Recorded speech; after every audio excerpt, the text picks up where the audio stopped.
Paano natin i-marinate ang daing na bangos? Ito yung boneless na ginawa natin. Unahin muna natin yung suka na ilagay bago ang asin, paminta at bawang. Kasi pag sa huli natin inilagay yung suka, kung saan saan mapupunta yung mga spices na nilagay natin. Okay? Mas masarap kainin ang daing na bangos kapag nababad na natin ng 1 araw o 2 araw.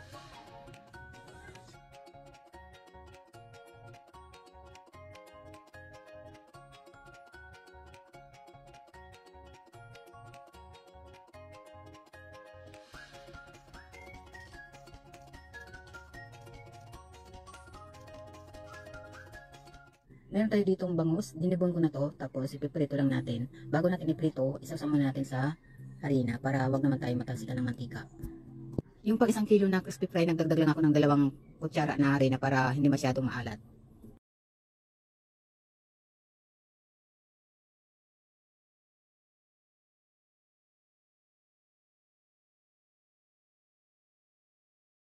Pagkatapos natin iprito ang bangus, igisa na natin ang bawang sibuyas, pagsabayin na natin yan, tapos kamatis, ilagay na rin natin ang black beans, sinugasan ko muna yan, tapos konting toyo, paminta, lagyan na rin natin ang tubig.